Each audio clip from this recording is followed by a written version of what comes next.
Hey YouTube, I'm back, and it's going to be part 2 of my first pickups video of 2012. And this video is actually going to go fairly quick, considering I'm actually going to show you only 3 different consoles, the Wii, the PS3, and the Xbox 360. So this video shouldn't take that long. So let me start off with the Wii, considering the Wii is my least favorite console. So the first one I got is something I got for $2 at GameStop, and that's Octomania from Conspiracy Games. And judging from the screenshots on the back, it just seems like a standard puzzle game with nice, colorful 2D graphics. So can't really go wrong there. Even if it is a bad game, it was just $2. Next is Zack and Wiki's Quest for Barbarossa Treasure from Capcom. Next, actually a pretty hard to find Nintendo game, and that's Endless Ocean Dive Discover Dream. And I actually do have the sequel to this game, and that's Endless Ocean Blue World, and that one came bundled with the with a Wiimote. So that's really nice, excuse me. Next is the Championship Edition of Tron Evolution Battle Grids, and this is actually a Toys R Us exclusive. At least the Championship Edition was a Toys R Us exclusive. But it comes with a really nifty, shiny cover, which looks really good. So that's nice. And the final Wii game I got is something that's actually fairly interesting, and I'm actually really happy that I found it, because they're actually pretty hard to find. This was actually originally a Japanese Dreamcast exclusive, and they actually ported it to the Wii. And from what I remember, the Dreamcast version came with a controller that had 4 or 5 really bright candy-colored buttons that you hit to the music. It's a rhythm game. And that game is Poppin' Music from Konami. Obviously, it's going to be a little bit different than the Dreamcast version since it doesn't have the special controller. But if this one actually turns out to be good, I'm actually going to find the Dreamcast version and get that, because I really don't want to buy the Dreamcast version if it's not that good, because it's fairly expensive and fairly hard to find. So I'm actually going to try it out first on the Wii, and if it's good, I'll get the Dreamcast version. Alright, moving on to the PS3, and interestingly enough, I only got one American PS3 game, and the rest are all imports from GameStop, so that's really cool. So the first one is Back to the Future, the game from Telltale Games, and of course, since it is the Back to the Future, it has the classic DeLorean DMC-12 on the cover. And supposedly this is actually a fairly good adventure game, so I cannot wait to try this one out. Alright, so moving on to the 2 PAL PS3 games I got. The first one is F1 Championship Edition, and I think this is the Spanish or Italian version of the game. I can't read either Spanish or Italian, so tell me which one it is, because I have no idea. But it's either one, Spanish or Italian. Could be Portuguese, but probably Spanish or Italian.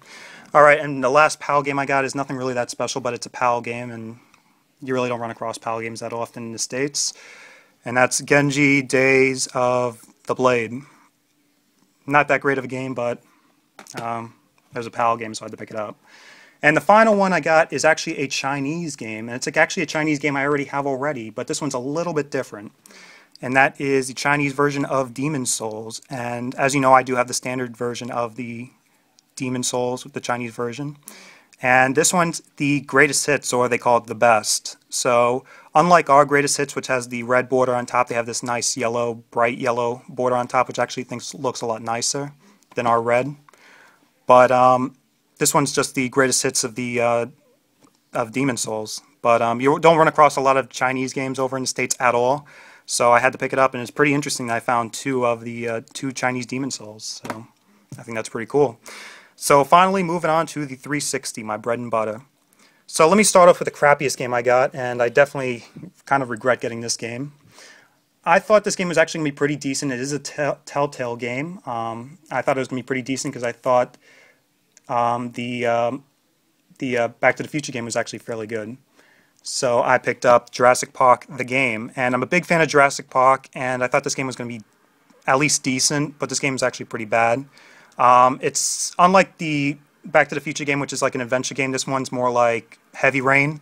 It has a lot of quick time events, and it's very unforgiving. If you make one slight mistake, if you like a fraction of a second off, you die, and you have to start off from the beginning, and it's like a big shit. And interestingly, the disc version's actually really laggy, but if you download the Xbox Live download version, it actually runs really smooth, which I find kind of bizarre, because I would think the disc version would run a lot smoother than the DLC version. But this game's, I'd say get it at your own risk. Unless you're a huge Jurassic Park fan, I'd kind of avoid it.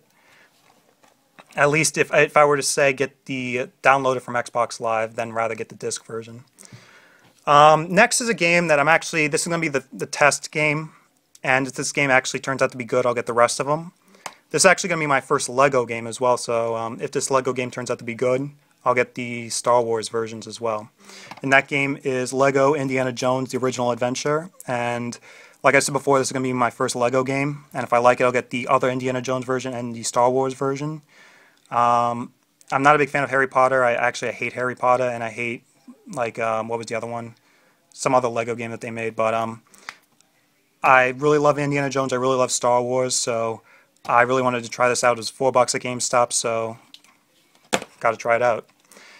Next is a game I was actually not a big fan of the original one, but supposedly this one is supposed to be a little bit better, and that's Ultimate Marvel vs. Capcom 3, and supposedly this one has all the DLC characters that have come out up until now. And this one actually has a reversible cover, and I thought the reverse side looked a lot better. So, as you see, there's no rating on it, but I thought I might give this game another try.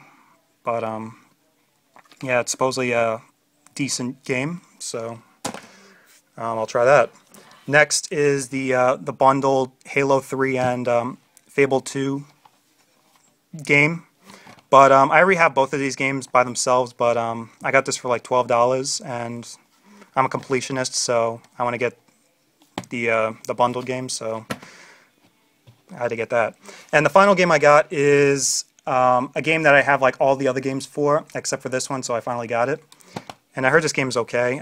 This is the Need for Speed The Run limited edition, and again, is it really necessary to make it in 2 different languages, even on the spine? Ugh. It really grinds me in a way. It's, even though it's something small, it just really bugs me. But supposedly this game's pretty good. It actually uses the engine from Battlefield 3. What is it, Frostbite 2?